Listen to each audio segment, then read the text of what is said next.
Сізде қандай жобаларыңыз бар, қандай жетістіктеріңізбен мақтана аласыз? Менің жобаларым және жетістіктерім осы IT мамандығында өте көп болды. Мен алдыңғы осы кішкентай кезімде спорттан көп болса, осы қорқытқа түскеннен бастап и IT мамандығына түскеннен бастап, осы разный конкурстерге қатыстым. Осы Ask Hackday деген Астанада болды? Астана Хаб ұйымдастырған конкурс болды, мобильный приложение жасау. Содан жеңімпаз болдым, бірінші орын алдым. Одан кейін Жақсы оқыдым деп айтпайсыз ба? Хорошо. Неге бұл мамандықты таңдадыңыз?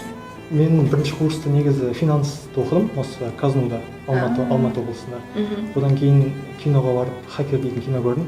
Яғни программистке бұрыннан қызығатынмын негізі. Одан кейін қатты қызығып кеттім да, осы Қызылордаға ауыстым, осы Қорқытқа. Қорқытқа ауыстым, и осы жақтан программист мамандығын таңдадым. Неге Қорқыт атындағы Қызылорда университетіңіз таңдадыңыз? Қай себеппен? Өйткені Қызылордада туылдым, осы жақта ата-анам барлығы тұрады. Біріншіден, содан кейін осы Қорқыт атаны дамытайын шамалы. Енді Қазақстан рейтингі бойынша ондай қатты рейтингте тұрған жоқ қой. Сондықтан осы IT мамандығын дамытайын дедім. Сосын жаңа Казнудан ауысып келгеннен кейін жаңа жауапкершілік мықты болды менде. Қазіргі студенттерге қарағанда жауапкершілік мықты болды. И каждый конкурсқа қатыстым. И өзімнің жақсы көретін мамандығым болғандықтан өзім істеп жатқан ісім ұнады өзіме. Сіз ғой бізді QS рейтингісіне кіргізіп отырған да? Жақсы. Ең ұзаққа созылған және сәтті шыққан жобаңыз туралы айтып берсеңіз. Мен IT-дан тыс өзімнің нем бар, жаңағы YouTube жобам бар. Яғни ол жақта мен CSGO edit түсіремін, одан кейін неше түрлі анимациялық видеолар түсіремін.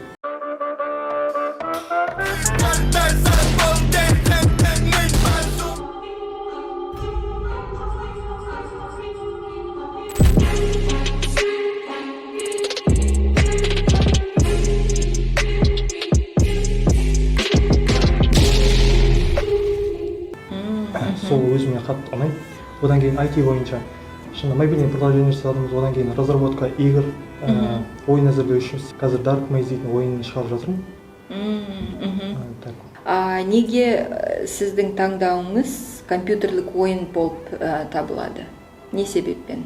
Мен YouTube'дан осындай видеолар көргенмін, жаңағы қайсысы развивать етілетін. Мен негізі өзім ойындарды көп ойнаймын. Содан кейін ойын жасау, неге ойын жасамасқа деген ой келді. Содан кейін Unreal Engine дейтін бағдарлама орнатып, ойын жасадым. Сонда қазір сіз айтып кеттіңіз, Dark Maze деген ойыныңыз бар екен. Ол ойынды неге сондай атау бердіңіз? Не себепті? Басында бұл деген Saints Maze болды, енді әшейін өзім ойлап тапқан сөз ғой, ағылшын тілінен. Қазір Dark Maze өзгерттім, осы 6 ай бұрын. Dark дейтін қараңғы, типа лабиринт. Осы ойын қараңғы лабиринт болғандықтан, сөйтіп атын логично болды. Сіздің ойыныңыз қандай жанрда? RPG жанрында. RPG слэшер. RPG деген яғни ол радиовой игра. Типа адам өзі жүріп ойнайтынша. Сонда сіз бір өзіңіз ойнайсыз ба, әлде команда ретінде ойнайсыз ба, қалай ойнайды оны? Ойында екі не бар, режим бар, біреуі сюжетный режим, яғни одиночный игра ғой, одан кейін сетевой режим. Осы ойынды разработка жасау үшін қандай бағдарламаларды пайдаландыңыз? Басында Unity'ді пайдаланып көрдім, бірақтан ояқта көбінесе код жазу керек болды, C-Sharp'та және C++'та. Одан кейін онысы ұнамады ондай қатты, өйткені каждый детальге код керек болды. Ал Unreal Engine дейтін бағдарламаны ұнаттым, ол көбінесе графикаға негізделген, бір жақсысы код жазбайсың, ояқта blueprintпен жұмыс істейсің. Яғни конструктор секілді, C++'та. Сонда бар конструкторды сіз бір-бірімен конструкторларды қосып, сөйтіп физический алгоритм ойлап тауып, сөйтіп жасаймыз. Жақсы. Ойынды әзірлеу барысында сіз қандай қиындықтарға тап болдыңыз және оларды қалай шештіңіз? Сол туралы айтып кетсеңіз. Ойынды Unreal Engine бағдарламасын орнатқаннан бастап, каждый өзіме ойыма келеді, мысалы мынаған жан қосу керек, мынаған энергия қосу керек деген секілді. Солардың барлығы қиыншылық болды негізі. Солардың барлығын ютубтан үйрендім. Одан кейін неше түрлі сайттар бар. Сосын ChatGPT-ді қолдандым. Ол жақта да айтып береді қандай кодты пайдаланасың. Соларды қою арқылы шамалы өзім ойланып сөйтіп жасадым. Сияқты үйрендім. Сонда осы ойынды бірінші этаптан бастап осы финальный этапқа әкелу үшін сізде қанша уақыт кетті? Сол 1 жыл болды, 1,5 жыл болды. 1,5 жыл болды, да? Осы жобаны идеясын қалай таптыңыз? «Бегущий в лабиринте» деген кино бар, соны көрдім алдыңғы жылда. Что это за место? Как тебя зовут? Я ничего не помню. Кто нас сюда затащил? Мы не знаем. Что там такое? Лабиринт. Каждое утро эти двери открываются, и бегуны кидаются искать выход. Выжить в лабиринте ночью не удалось никому. Что там творится? И не сбежать. Пора бы выяснить, с чем мы имеем дело. Все начало меняться, как только ты тут появился. Девчонка? Томас, Мы особенные. а вдруг мы здесь не случайно?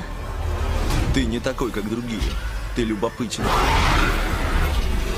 Но если хочешь остаться здесь, я должен быть уверен, что ты будешь выполнять правила.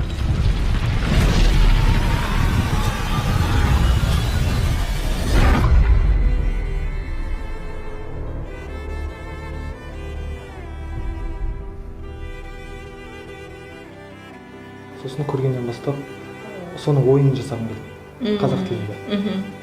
Сосын соның идеясын алдым. Жақсы. Осы идеяны іске асыруға сізге кім көмектесті? Кіммен ақылдастыңыз? Қалай ойынды әрі қарай дамыттыңыз? Ойынды басында өзім істеп жүрдім, тихаря. Сосын ешкімге айтпай деген секілді. Одан кейін бізде не болады ғой, демалыс болады, сабақ орындап жатқан кезде, сол кезде апайлар шығып кеткен кезде, сабақ болып жатқан кезде, сол кезде жасап отыратын едім сол ойынды. Сосын Нұрбек ағай не қылып жүрді жаңағы, жоба іздеп жүрді, оқушылардан деген секілді. Сосын соларда, сосын мені көрді да, и осы жобаны дамыт айтты.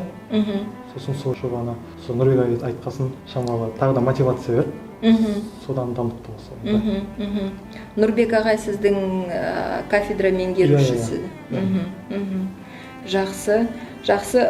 Бұл жобаның болашағы бар деп ойлайсыз ба? Иә, бар деп ойлаймын. Неге? Бар деп ойлаймын. Тек қана сіздің жобаңыз болғанымен ба, әлі қандай бір басқа адамдардың пікірлерін естідіңіз ба? Жоқ, негіз адамдарға бола жасап отқан жоқпын. Өзіме қатты ұнайды. Мысалы адамдар ойнамаса да мен жасайтын едім. Өйткені өзіме ұнайды. Істеп жатқан кезде мотивация аламын и рахаттанамын ше, осы жасап жатқан кезде. Сол ойынды бітіремін и адамдар ойнаса ойнайды, ойнамаса көреді. Бірақ қазақ тілінде болады, болмай. Сол кезде адамдар қызық болады деп ойлаймын. И адамдарға бейтаныс ойын болмайды да, өйткені оның киносы бар, әлемге танымал. Сол киносының ойынын ойнап көргісі келеді адамдар. Адамдар жазып отыр комментарий қашан шығады деген секілді. Значит, ойнайтындар бар сияқты. Өзіңіз де ойнайсыз ба? Иә, күнде ойнаймын. Қызықты ма? Сіз өзіңіз бұл ойынды разработка жасадыңыз, бір ішіндегі лабиринттарды қалай өтуге білетін шығарсыз? Сонда да қызықты ма сізге? Лабиринтті өзім өтіп көрген жоқпын, өйткені қызық емес. Өйткені жаңағы фишкаларын қосқан жоқ, неше түрлі ше. Соларды қоссам егер қызық болады шығар. Жақсы. Қазір сіз міне бір жылдан астам жұмыс жасап жүрсіз мына ойынды дамыту барысында. Енді қазіргі таңда жобаңыз қалай дамуда? Жобам разработкасы уже бір айдан кейін бітеді. Полный разработкасы. Одан кейін 3 ай, 2 ай маркетингке құртам уақытта. Құртам деп. Уақытты соған жұмсаймын. Одан кейін ойынды шығарам. Осы күздің соңғы айларында шығарам. күніне бұл ойынды жасау үшін сіз хотя бы бір мысал ретінде күніне қанша сағат жұмсадыңыз? Мен негізі түнде жұмыс істеймін, ешкім мазаламаған уақытта. Азанда баратын жерлер бар, анау мынау бар. Одан кейін сол түнгі уақытта босаймын и қосам жаңағы Unreal Engine и өшірмеймін оны. Полный примерно 5-ке дейін күніне 6 сағаттай құртамын. Сонда 365 күннен астам әр күн сайын 6 сағаттан көп сіз уақытты пайдаландыңыз, да? Жақсы. Ал компьютеріме ойындар жазбасам, ол кезде ана ойындар қызық болып кетеді да маған, жаңағы GTA деген секілді. Соларға кетіп қаламын, соларды әдейі установить етпеймін. Анау ғана тұрады рабочий столда. Соблазн жоқ. Иә, ешкім шететпейді. Даже обойымның өзі қап-қара рабочий столда. Анау басқа обойлар болса, ойынның обойы болса, алып кетеді ғой. Эффект 25-го кадра болып кетеді. Ойынның мақсаты қандай? Ойынның мақсаты лабиринттен шығу, как обычно кинодағыдай. Осы киноны көріп барып ойнаса, өзі қызық. Не істеу керек екенін біледі. Ана жақта айтатындар көп, жаңағы код жазу керек деген секілді ойынның ішінде. Парольдар болады неше түрлі, сундуктар болады ашатын, звукпен входқа баратын, сондай фишкалар бар. Может, егер де мен фильмді көрмесем де ойынды ойнай беретін шығармын? Ойнай бересіз. Жақсы. Енді қазір сіз айтып кеттіңіз, бір айдан соң бір өзіңіздің жоспарыңыз бойынша разработка бітеді деп. Сонда ойын қашан шығады нақты? Нақты айта алмаймын, күздің аяқ жағында. Өзім жаңағы бізде соцсет бар, соған жіберемін. Осындай уақытта маркетинг болып жатқан кезде, сол кезде жіберемін нақты уақытысын. Мысалы разработка біткен болды. Маркетингқа сізге кім көмектеседі? Маркетингке. Мен анау Астана хаб бойынша осы маркетинговый сала бойынша осы қатыстым, техпринонс дейтінге. Ол жақта маркетингке қалай жаңағы расход төлеу керек, анау мынау, қалай жүргізу керек маркетингті, проект менеджер қалай алу керек, анау мынау, сондайлар бәрін үйретті. Сол жақтағы стратегия бойынша жұмыс істеймін. Яғни жаңағы ойнайтын адамдар бар емес, жаңағы компьютерде өзінің ойнап жатқан видеоға түсіріп и салатын. Куплиновтар, шоу-спидтар, соларға жіберемін. Олар енді көп ақша сұрайды, сондықтан инвесторларға кездесіп көремін бірінші Астанадағы венчурный. Оларға қалай шығасыз? Инвесторларға? Шарт беремін деді жаңағы Астана хаб өздерінің нелері бар екен жаңағы командасы. И инвесторлар бар сол жақта неше түрлі. Сонда сіз қазір Астана хабтың бір базасында или олардың резидент рөлінде тұрсыз ба, или қалай олар сізге неге көмектеседі? Резиденттен шығып кеттім мен алдында. Осы алдыңғы жылы күзден бастап 6 ай сол жақта резидент болдым. Яғни техпринонс дейтін типа курс сияқты бар, солардың өздері ұйымдастырып отқан. Соған қатыстым и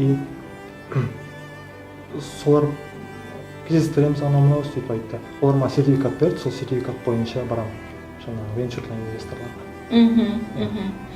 Сіз Қызылордада оқып, Астана бизнес хабта бола бересіз резидент рөлінде, да? Иә. Даже онлайн болып қатыса бересіз ба сонда? Иә, онлайн болып қатыса беремін. Адам, жаңағы студенттердің жобасы болса, сол жаққа барсын, олар полный күнде тексеріп отырады, дамыттың ба жобаңды, не істеп жатсың, команда жинадың ба, сөйтіп қимылдатады адамды. Бір өзің жүрсең, ол кезде өз-өзіңе мотивация күнде бере алмайсың, сосын аналар күнде береді, сосын тезірек дамиды жобаң. Сонда сіз жобаны биылғы сәуірден бастап кеттіңіз. Сонда Астана хабқа сіз қашан қосылдыңыз? Қыркүйекте қосылдым. Қыркүйекте. Основной жұмыстарыңыз жоба бойынша сол қыркүйектен басталды ма? Иә. Собеседование өтесің бірінші, сондай идеяңыз болу керек, да? Оларға өту үшін. Яғни дайын продукт болу керек. Или просто идея болса да болады. Идея қай түрінде дайын болу керек? Қаншалықты дайын болу керек? жақта үш сала бойынша қабылдайды, жаңағы дайын продукт и өзінің дайын продуктын дамытатын сондай, сосын просто идея. Солардың біреуі болса не істей береді, қабылдай береді. Екі университет. Оларға қалай сонда сіз Астана Хаб туралы қалай білдіңіз? Оларға барып, олардың резиденті болу туралы оны қай нелерден білдіңіз? Мен, по-моему, Жанар Сағайдан естідім бұрында. Ол кезде Жанар Сағай Астана Хабта кішкене жұмыс істейтін, по-моему. Точно білмеймін. Содан естідім. Содан бастап барлық жерден іздедім. Жаңағы российский нелерден іздедім, жаңағы сосын Қарағандыға бардым. Қарағандыда жаңағы Терракоин дейтін не бар. Тоже осындай Астана Хаб сияқты. Ойындар бойынша ояқта бақтым. Хаб. Соған бардым, бірақ ол қабылдамады. Сосын Астана Хаб қабылдады. Қарағанды неге қабылдаған жоқ? Сізде ойын ғой? Иә, қабылдаған жоқ. Білмеймін. Не себеппен? Конкурент болғысы келмеді. Көп алып кеттім. Ясно. Сонда сіз осы университетте отырып, ойыныңызды пайдаланып, әрбір нелерге қосылдыңыз, да? Осы университеттің ішінде как группа, бизнестар дегендерге қосылдыңыз, да? Олар тек разработкаға көмектеспейді, қалған бәріне көмектеседі. Документация жағынан болсын, патент жағынан болсын, маркетинг барлық жағынан. Процедуралар, да? Жақсы. Енді мына ойынды жасауды кімнен үйрендіңіз? Ойынды жасауда бірыңғай YouTube-тан, жаңағы ChatGPT-ден екеуінен. Бірінші YouTube-тан үйрендім ғой. Кез келген сұрақ болса, сол YouTube-тан қарайтын. Бұрында программист болып жұмыс істеп көрдім. Ол кезде мысалы бір кісі шақырады, Wi-Fi-ым істемей қалды деп. Сол YouTube-тан бір-екі видео көресің и барасын істеп бересің, ақшасын аласың болды. Бүкіл сұрақ болса, сол YouTube-тан көресің болды. Сен ешнәрсе істемейсің, ойланбайсың даже. Просто сабыр керексің көруге видеоны. И экраның қара болу керек, да? Экран қара болу керек. Или жасыл болу керек. Жақсы. Бұл ойынды қандай платформа, магазиніне ма, дүкеніне ма, қай платформаға қайда саласыз? Steam деген платформа, сосын Epic Games'ке салады. Екеуі негізі компьютерлік ойын ғой бұл. Сондықтан соткодегі секілді Play Market деген сияқты бар, бірақ ол Steam компьютерлік ше.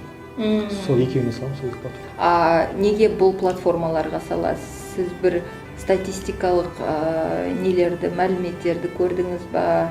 Қайдан адамдар ойындарды табу үшін қай платформаға баратындығын анықтадыңыз ба? Өйткені Steam дейтін неде өте көп адам отырады, бүкіл ойыншылардың барлығы осыны скачать етіп алған Steam деген платформаны. Содан білдім. Одан кейін Tanki X бар, сосын World of Tanks бар, олар өздерінің сайт жасаған, и сайтынан скачать етіп аласың ойынды. Ал мен жаңағы Play Market, Steam'ге салған дұрыс деп ойлаймын. Өйткені Steam дейтін көп көмегі бар, ойынды взломать ете алмайды адамдар, защищенность қосады Steam дейтін. Сосын патент бойынша сондай бірдеңелер плюстары бар, өте көп плюстары. Бұл платформаға ойынды салу үшін сіз ақша төлейсіз ба? Иә, Epic Games'ке ақша төлемеймін, кімге төлеймін? Steam'ге $100 төлеймін. $100, 40 мың. Сонда кез келген ойынды сол платформада тіркеуге болады, да? Егерде ақшасын төлеп істесеңіз. Адамдар сол платформаға кіріп, ойыныңызды ойнау үшін ақша төлей ма? Жоқ. Қазақстанға бірінші не қыламын, жаңағы маркетинг жүргіземін. Одан кейін қазақтар скачет алғаннан кейін, одан кейін платный қылады екен. Енді ол адамның скачет етуіне байланысты. Мысалы, аз адам скачет етіп жатса, ол кезде тегін жүре береді. Ал енді спрос көп болып кетсе, ол кезде ақша алады. Ал маркетинговый ходын ақша маған қалай келеді? Не только одан жаңағы тегін болса тегін бола берсін, бірақ ішінде не бар жаңағы донат бар. Донатовый услуга бар ше. Мысалы, жаңағы бір мечті сатып алу үшін ақша төлейсің деген секілді. Сондай бір қызық нелер бар. Байлар сатып алады. Сонда мына ойындарды ойнау үшін, например, разработчик сияқты разработчиктер тек қана ойынды скачать етіп алу үшін ғана төлемей, ана ішіндегі нелерге де төлейді. Иә. Төлемесе де болады, просто ойнаса да болады. Егер ақшасы тасып баратса, төлесе плюс возможность ойнауға шамалы қызық болады ойын. А сонда сіз қандай, сіз пайданы көресіз бе? Иә, сол донаттан түскен ақшаны. Қазір осы $100 инвестиция ретінде көресіз, да? Иә. Жақсы. Сізде ойынды монетизациялау жоспары қандай? Соны айт. Хорошо. Қандай жарнамаларды қалай пайдаланатын бір ойларыңыз бар ма? Менде жаңа дәптер бар, жаңа маркетинг қалай жүргіземін, полный стратегиясы. Астанаға көмектескен. Жаңа кім? Өзіңіз жаздыңыз ба? Иә, олар көмектесіп. Маған шаблон береді, қалай істейсің, сосын бәрін істеп беремін. Бірінші жаңа неғыламын, ойынның соцсеті болу керек. Соцсет бойынша реклама жіберемін. Яғни ол Инстаграм болса, Инстаграмға таргет жіберемін ойыншыларға. Одан кейін Steam'нің өзінің несі бар, жаңа рекламный услугасы бар. Соған ақша төлеймін, олар топқа шығарады жаңа ойынымды. Одан кейін блогерлерге беремін, осы ойынды ойна деп. Оларға ақша беремін, и олар ойнайды. Аудиториясы көп болғандықтан іске жетіп алады ойыншылар. Иә, сосын видеоблогерлерге беремін, ойын түсіретін блогерлерге. Солар ойнайды. Содан келеді адамдар. Блогерлерге төлейтін ақшаны қайдан аласыз? Өз қалтаңыздан шығарасыз ба сонда? Инвесторлармен кездесіп көремін бірінші. Одан кейін солармен кездесіп көремін. Жақсы. Қазір сіз ойыншылардың назарын қалай аударып ұстайсыз? И жаңа пайдаланушыларды тарту стратегиясы сізде бар ма? Осы блогерлерді айтып кеттіңіз.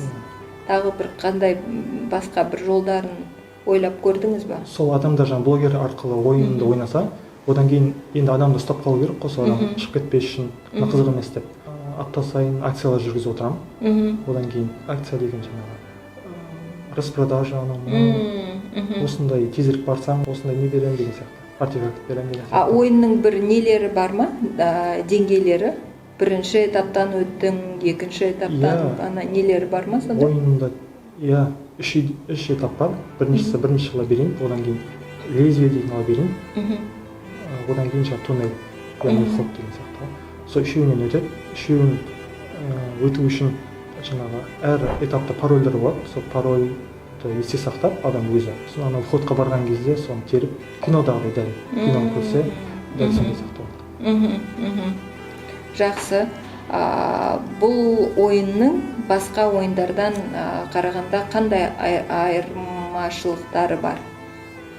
Артықшылықтары ма? Мысалы, CSGO деген ойын бар. Сол ойынның Minecraft деген ойынға айырмасы өте көп қой. Сол секілді мен бүкіл ойыннан өзінің артықшылықтарын алып аламын. Мысалы, CSGO-дан сөйлесетінін алып аламын, X басып сөйлесем ше. Ал Майнкрафттан сетевой режимін алам. Ол жақта сетевой режим жақсы дамыған ғой. Бір-бірімен ойнайтындар. Одан кейін Free Fire'дан чатты алып алам деген сияқты. Астына чат жазады. Сөйтіп әр ойынның өзінің плюстарын алып алам и өзім үстіне ойын жасаймын. Солар барлығын қосып. Жақсы. Енді ойында қауіпсіздік пен алаяқтықтан қорғауды қалай қамтамасыз етесіз, әсіресе ол көп ойыншы режимін қамтыса? Бірінші защитаны Steam орнатып береді. Одан кейін ойынның ішіне тоже защита қоямын. DNU дейтін защита бар. Ubisoft қолданады, компания FIFA қолданады, по-моему Mortal Kombat қолданды. Осы взломать ете алмайды ол защитаны ше. Взломать ете алады любой нәрсені, бірақтан ұзақ уақыт алады. 3 жыл, 4 жыл алады ол ойынды взломать етуге. Онда адамдарға қандай пайда? Ол ойынды хорошо взломали, енді әрі қарай не істейді? Олар салатын істейтін шығар мүмкін. Адам ұшады ше өзінің. Өзі ұшпау керек. Ақшасын көп қылып алады ойында. Сол секілді. Жақсы. Осы ойынды разработка жасау үшін қандай жасанды интеллект қолданылды ма? Жасанды интеллект обновление бойынша шығарам. Мысалы жаңа айттым ғой, Майнкрафттың осындайын алам деген секілді. Майнкрафтта жаңа не бар? ChatGPT-ді айтып кеттіңіз. Иә, жаңа Майнкрафтта не бар жаңағы? ай сайын обновление қосып отырады өзінің ойынына. Менің ойынымда да сондай болады, обновление қосылып тұрады үнемі. Қазір Sims Ол обновленияларды сіз өзіңіз жасайсыз ба? Жасап отырасыз ба? Сосын автоматически ана ойынға кіре ма сол? Иә, кіреді. Бірақ ойынды обновить ету керек. Кәдімгі ойындар сияқты. Сосын жаңа Sims дейтін ойын бар, ол жақта білесіз ғой, адамдар бір-бірімен сөйлесетін, жаңа NPC-лар. Соларға не қосты жаңағы? Осы жылдары ChatGPT-дің сөзін қосты. Яғни бір-бірімен разный темада сөйлесе береді. Разработчиктер ойламаған темада ше. Соны мен біздің ойында да NPC-лар болады, солармен де сөйлеседі. Сондайды қосамын. Сөйлесе береді. Жақсы. Қазақ тілінде сөйлесе береді бір-бірімен. Кез келген темаларға. Әзірше идея бар сондай. Бірінші ойынды шығарып аламын, одан кейін неше түрлі адамдар предлагать етеді. Осындай қош деп. Сол бір идеяның біреуі осы. Мына осындай ойындардың бір форумдары бола ма? Ойындардың форумдары? Да, допустим, бір 100 адамдай мына ойынды ойнайды, и бір-бірімен қарым-қатынасты жүргізу үшін бір форумын ашып қояды да, сол форумда ойынды талқылайды. Осындай бір форумдар бола ма осындай ойындардың? Сетевой режимде не болады, клановый қосам, клановый чат болады. Одан кейін Discord-та біздің неміз бар, аккаунтымыз. Сол жақта форумдар болады. Яғни бір-бірімен қосыла алады деген секілді. Француздар дейді алады. Адамдардың мына ойынды ойнап отырған адамдардың телефондары, қайда орналасқандары көрінбейді ғой, да? Бір-біріне. Қауіпсіздікті ойлап отырмын. Жақсы. Болашақта ойынның кеңеюін қалай басқаруды жоспарлап отырсыз? Негізі осы обновленияларды айтып кеттіңіз. Обновлениялар болады, неше түрлі акциялар болып тұрады үнемі. Ойынға жаңартулар енгізіп отырамыз. Одан кейін мысалы форумдар өткізуімізге болады, мысалы адамдар жинап деген секілді, ойыншыларды бір заведениеда. Олар идеясын айтады деген секілді. Или сондай неше түрлі идеялар бар, соларды қосамын.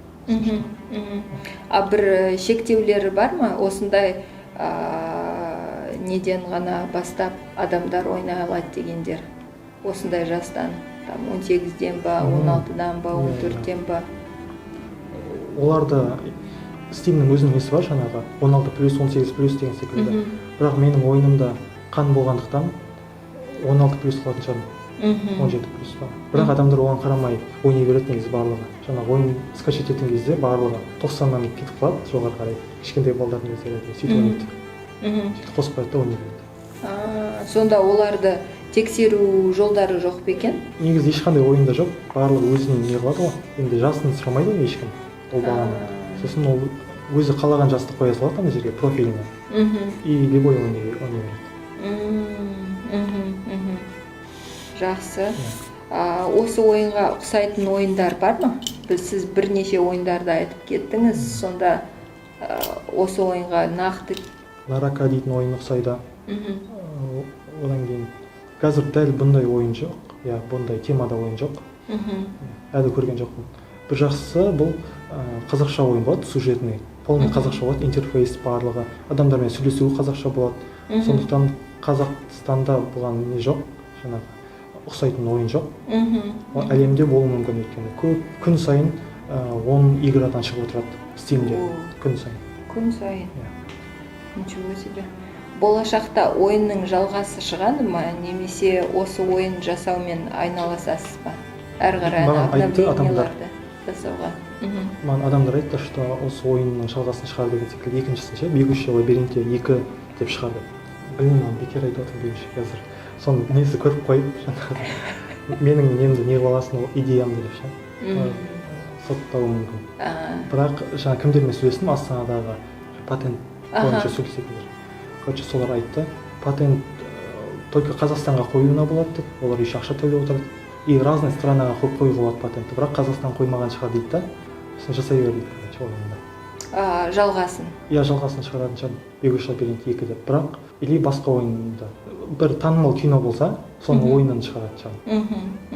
Сосын тоже андай ойын идеялар бар менде. Мысалы, жұмақ тозақ деген сияқты ойын шығару.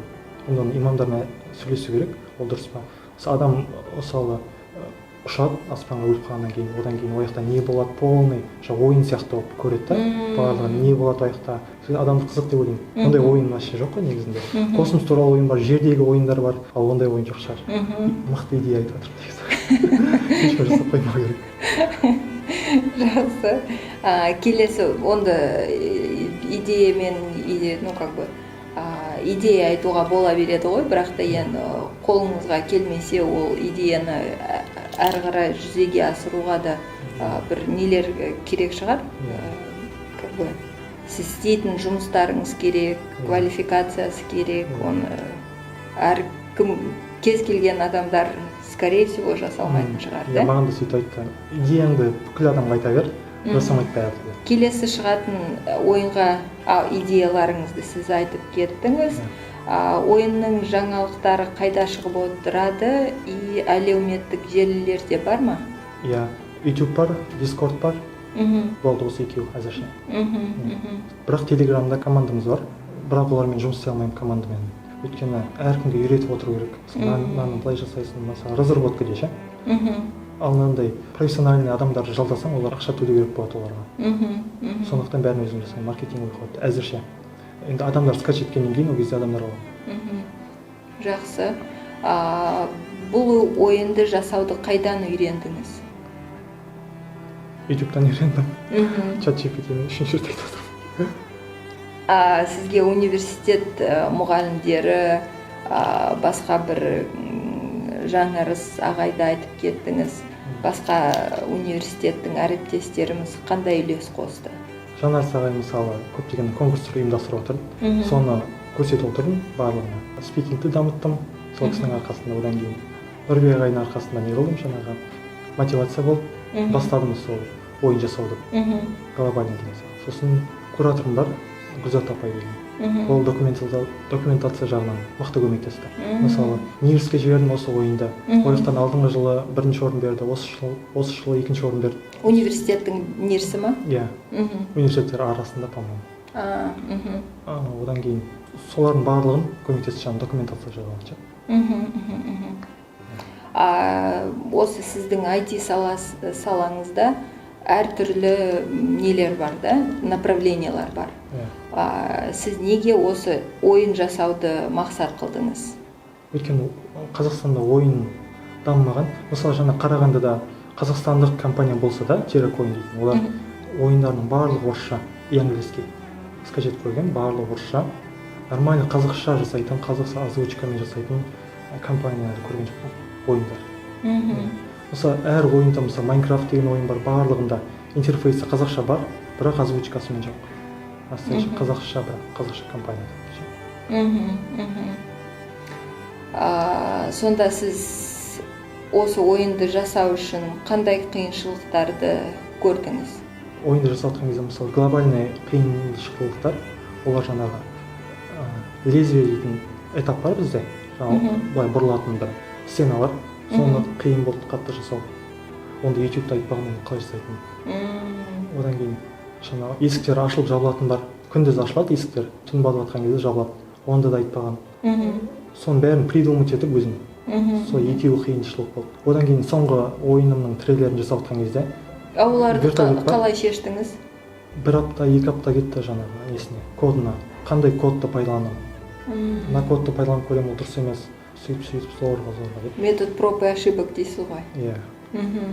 Көйлі кодтарды пайдаланып, қандай C++-те қандай код бар, соның бәрін пайдаланып. Сөйтіп біреуі тиге ма.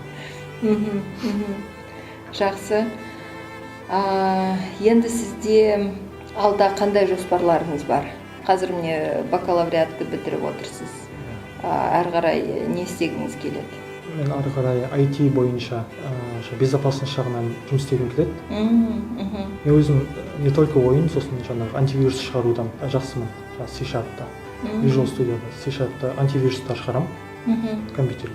Бұрыннан армандайтынмын жаңағы Касперский компаниясына жұмыс істесем екен деп. Бірақ ол жақта жұмыс істеп жатқандардың бәрі хакерлер. Хакер дейтін не ғой? Мықты программист деген сөз ғой негізі. Солар жұмыс істеп жатады. Сол сияқты болғым келеді. Или Қазақстанда өзімнің компаниямды ашқым келеді сөйтіп. Қазір бүкіл компьютерде тұрған сол Россияның несі или Европаның антивирустары бәрі. Сол антивирус бойынша біздің барлық компьютерімізді қарап отырады. Сондықтан қазақша компания осы Қазақстанда сондай антивирус шығарғым келеді тағы да болашақта. Сосын ол осы ойынның екінші, үшінші частын шығара беремін. Өзім ұнаса. Хобби ретінде Иә. Бәрі хобби ретінде. Жақсы. Сізге қолдау көрсеткен адамдар бар ма? Сіз айтып кеттіңіз бірнеше адамдарды. И оларға қалай шықтыңыз? Қалай таптыңыз оларды? Нұрбек ағай мен Гүлзат апай ол менің жаңағы университетте жүрген адамдар. Одан кейін Жанарыс ағай білем. Бұрында командасында болған. Бұрында. Одан кейін жаңағы Астан хабта Амир дейтін кісі бар. Жақсы үйретті, өте жақсы үйретті. Өзінің кураторым болды Астан хаптағы. Сол кісі. Ол жерде сізге куратор тіркеп бере ме? Иә, жеке куратор тіркеп береді. Сонымен күнде емес, аптасына 2 рет, 3 рет встреча қояды. Соларға вовремя кіріп, олар задание беріп кетеді. Осындай команда 10 адам жина, или осындай презентация жаса деп ше. Сол кісі мықты үйретті. Болашақта кімдермен жұмыс жасау ойда бар сізде? Жаңағы Ubisoft компаниясымен жұмыс жасағым келеді. Оларда мынандай жоба бар. Жас осындай ойын шығарушыларда осы қолдау ретінде олар жаңағы өздерінің ойындарын Xbox дейтін не бар, PlayStation деген сияқты. Соған орнатып береді жаңағы ойындарды. Яғни адамдар менің ойынымды Xbox-пен де ойнай береді. Xbox деген не? Xbox дейтін не бар? PlayStation 4 бар емес пе? 5 ше? Джойстикпен ойнайтын. Сол сияқты Xbox деген бар. Бірақ ол Америкада, Европада көп дамыған. Соған шығарып береді. Онда ол ойынды мына Xbox-қа адаптация жасау үшін бір тағы жұмыстарды жасау керек па? Иә. Бірақ ойын солардың аттарынан шығады. Мен просто исходникті беремін. И ойны апдейтін анау-мынауын өзім жасап отырамын. Сонда Ubisoft компания. Сол компаниямен сіз контракт бір келісім шартқа қол қоясыз ғой, да? Егер болып жатса. Сайтына кіреміз. Жаңа ойыншыларға айтсам, сайтына кіреміз и ол жақта поддержка бар. Сол поддержкасына жазсам, осындай жоба бар деп айтады бізде. Жаңағы қолдау көрсетеміз. Сол ойынның исходнигін, полный анау-мынау трейлер болса, трейлерін соның бәрін жіберсеңіздер, олар полный көмектеседі. Ойынды қалай не қылатын жаңағы. Астан хаб сияқты көмектеседі, плюс ол жақта разработчиктер мықты. Әрі қарай промоушн жасау үшін, да? Промоушн жасайды. И өздеріне алады ойынды. Көп пайызын. Если что менің ойыным компания болса, ол кезде акциясын алады деген сияқты. Ал өзім жеке болып тұрсам, ИП ешнәрсесі болсам, ол кезде беремін ол кезде ойынды полный. Жақсы. Әлемдік рынокқа шығу үшін мына ойындар арасында қандай жаңалықтар бар? Әлемдік рынокқа сіз шығуға жоспарыңыз бар ма? И ол рынокта қазір қандай жаңалықтар бар? Негізі Steam дейтін әлемдік рынок сияқты, Play Market сияқты бүкіл елден жазып алады ойынды. Бірақ маркетингін мен СНГ-ге жіберемін. Бірінші Россияға жіберемін, анауға жіберемін рекламасын. Одан кейін жаңағы Америка, Еуропаға дейін жіберемін. Бірінші СНГ-ні жіберіп аламын, одан кейін соларға жіберемін. Жақсы. Қазақстанда осындай ойындар бар ма? Сіз айтып кеттіңіз жаңағына бір қазақ тілінде жоқ деп, осындай идеямен ойындар бар ма екен? Бүкіл әлемде жоқ бұндай идеямен ойын. Бұндай лабиринттен шығатын, лезвиеден кездесетін сондай ойындар жоқ. Бірақ олар жаңағы Бегущий лабиринт компаниясы неғылмаса, оларға аргументім бар. Өйткені мысалы Clash of Clans дейтін ойын бар. Дәл сол сияқты ойындар бар Play Marketте. Clash of Clans деп жазсаңыздар, сол кезде неше түрлі соған ұқсайтын көп ойын бар. Олар енді идеясын алып алды жаңа Clash of Clans компаниясының. Мысалы менде де киноның идеясын алып алдым. Сол секілді олар жалғыз етпейтін шығады ойын. Олардан текстурасын алған жоқпын, олардың просто идеясын алдым. Жақсы. Оқушыларға, студенттерге ойын жасағысы келген адамдарға қандай кеңес бере аласыз? Олар мысалы ойын жасағысы келсе, олар уже жасап кетеді өздеріне ұнаса. Главный ұнайтын жұмыспен айналысқан дұрыс. Главный. Мысалы разработка, приложение жасаса да, ойын жасаса да, веб-сайт жасаса да, өзіне ұнайтын болса жасай беру керек. Ешкімге тыңдамайынша. Сол кезде жетістікке жетеді. Жақсы. Көп жұмыс жасау керек дейсіз ғой. Иә. И, наверное, осы жерде қосып кетейік, сіз айтқандай, егер де басқа бір адам сізге мотивация беріп тұрмаса, ойынды өзімен өзіңіз кішкене қиындау болатын сияқты, да? Иә.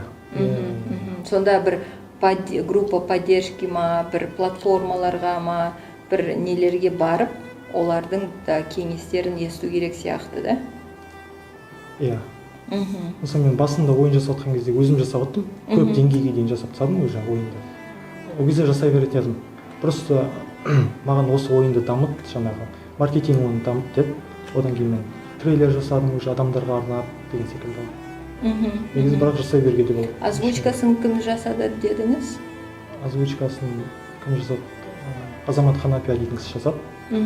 Оларға қалай шықтыңыз? Инстаграмда көріп отырамын мен әркімнің озвучкасын. Сол кезде мечтаның озвучкасын жасайды, Азамат Ханапия дейтін кісі. Сосын дауысы мықты ұнады. Енді қазақша текст керек болды маған.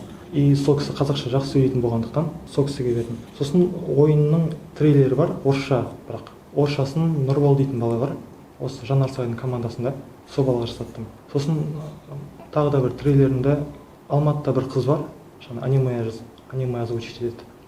Сол қызға жасаттым. Болды, осы кісілерге жасаттым. Оларға қалай шықтыңыз?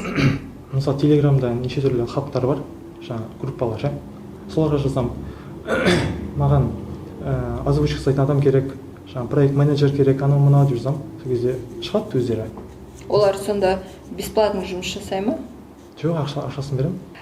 Жақсы, рахмет сізге, Айбек, көп жұмыстарыңызға сәттілік тілейміз.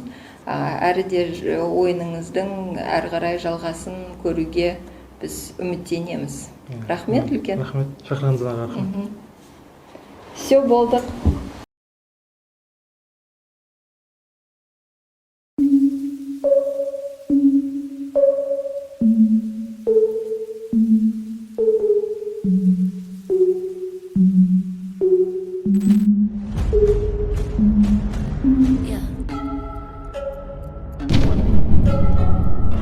Dark Maze әлемдік жастарға жаңа компьютерлік ойын сұнбақпын.